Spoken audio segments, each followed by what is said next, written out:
Well, good morning. It's Friday the 8th of January, and that's me in my ugly, getting a lot older mug. Just got done trying to stave off old age. Got to train smarter, not harder like I used to. When I was a lot younger, working out with Dan Miner down in Las Cruces, or Phil Saucedo and Tanimoto down at New Mexico Military Institute. Well, today I'm going to be taking out my Buell. This is my Buell Firebolt, a 2004 XB. Fell in love with these motorcycles when I first saw them at Daytona Bike Week in 2003. Got to test ride one. 2003, it was still just the XB9 with the 900cc motor, and the year that this one came out, it was the 1203cc motor.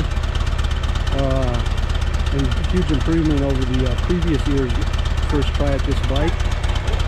This is that genius Eric Buell's making here. It's got a Sportster base for a motor, but most of the internals are Buell specific. And he revs a lot higher than my other two Sporties do, or any Sportster. Also produces a whole lot more horsepower and torque. I believe the stats on this is 103 or 105 horsepower and I think 80 something foot-pounds of torque. Eric Buell's big deal was centralization of mass. To do that, he put the fuel into this frame. That's why the frame looks so big. All the gas is in that frame. The top that looks like the gas tank, that's actually the air box, and right down there that's the ram air to help cool the motor. He's also got the fan on the rear to cool the rear cylinder. On the back of the swing arm, Eric put the oil in it. That's the oil tank.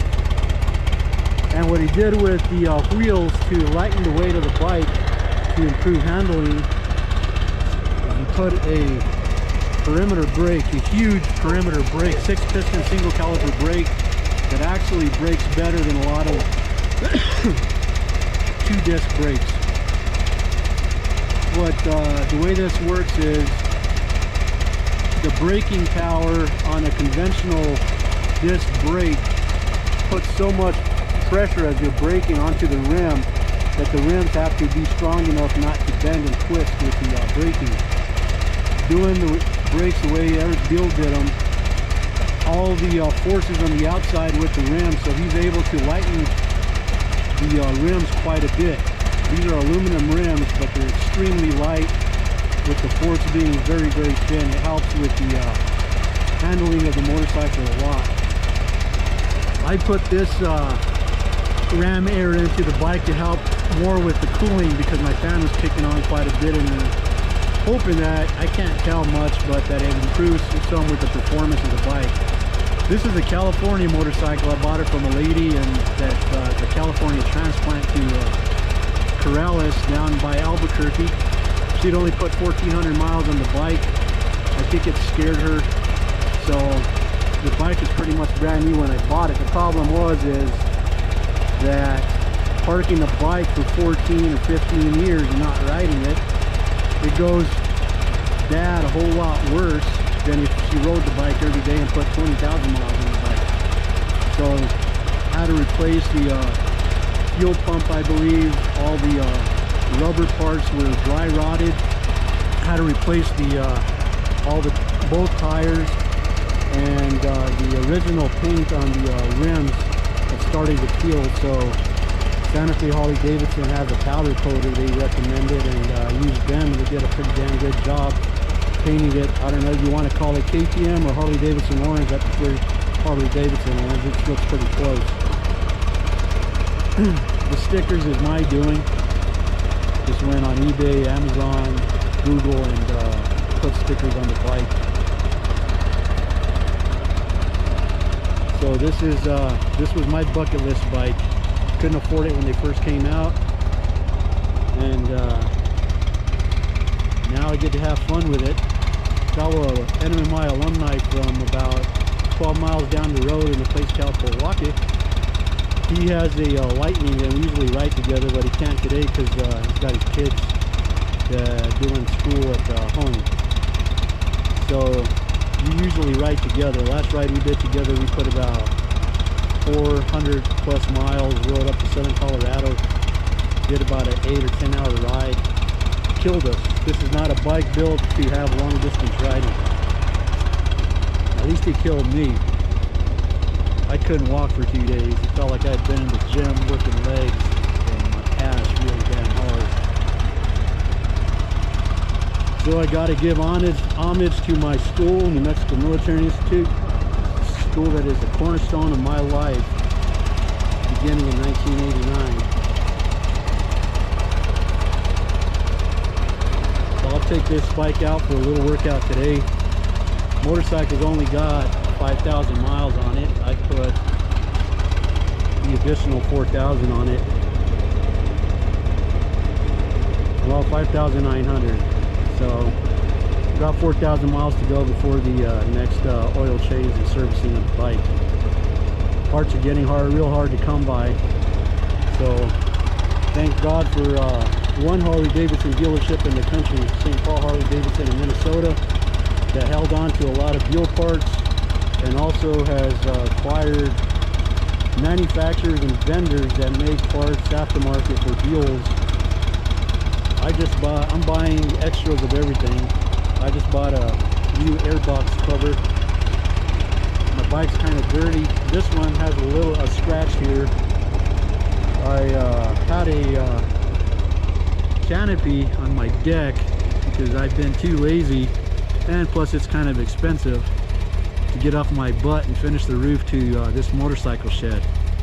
Up in there you see my first bike I ever bought. I bought that when I was stationed in Germany. That's a 2001 Sportster 1200 XLH. That one needs to go back into the garage for servicing. I'm going to try a mechanic that is independent in Santa Fe, see if he can figure out what's wrong with my bike. Had the carburetor rebuilt a little over a year ago, and a month after the warranty expired, carburetor started leaking and my bike's not running well. Actually, it won't start right now. So that bike goes into the shop next week, and that's going to cost me another few dollars. And that's one thing about owning motorcycles, it gets expensive. So right there on the cover right there, that's my fat boy, fat bastard as I like to call it. And that's my other Sportster 883. Rode that on Sunday. That bike right there, I'll show all my bikes eventually on cover. The weather gets better. But that bike, it's an 883. The gentleman that bought it in 1993 only put 243 miles on it, spent a ton of money, and put a 1200 big bore kit in it. So that bike's got it's got some beans on it, and it's got a 2-in-1 Vance & Hines exhaust from 1993. So he spent money and then parked it. And I ended up getting that, talked him down, I think $1,000. Was on the showroom floor at Santa Fe Harley Davidson. Was able to work out a deal, and I paid more than probably a lot of people would pay for a Sporty, but I love Sportsters, so I put out a few stones in that bike. But altogether, my motorcycles cost less. All four motorcycles, I paid less for all four motorcycles than you'll pay for the cheapest car you can get today, brand new. I bought the Fat Boy from my uncle, this Sportster from the this Buell from the California transplant. That Sporty right there in Santa Fe with 243 miles on it. And I bought that other one on military sales in Germany when I was stationed there. And all four bikes have cost me less than what you'd pay for a cheap car brand new off the car lot today. So it's not about having money, it's about shopping smart. I watch this guy on YouTube. He's got a ton of bikes, and people always think he's got a ton of money.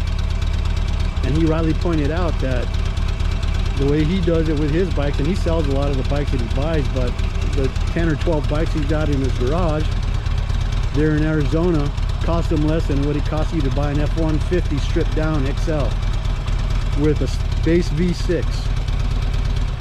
You can't pay less than the high 30s, low 40s for a brand new Ford F-150 on the low end. So I could buy 6 more bikes and still not, at the price that I bought these 4 bikes at, and still not get close to what you'll pay for a base pickup truck, whether it be Toyota, Ford, Nissan, Dodge.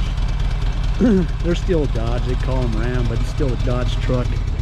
Good looking truck, strong frames, but those trucks have never been reliable. They always have something wrong with them, electronic or something with the engine. They look pretty for about 10, they run well for about 10, 20, 50,000 miles. But you show me a Dodge that has 300,000 miles like my F-150 does, and it's done it hauling a Mustang on a trailer and my 2001 Sportster cross country multiple times, gone to the mountains of New Mexico for wood, and still running after 300,000 plus miles. Then you'll sell me on a Dodge or one of these new Ford F-150s with a turbo V6. Once you show me a truck that's done that and it's almost 30 years old, then you can sell me on all this new stuff. In the meantime, I'll be happy with my old cars and my old bikes.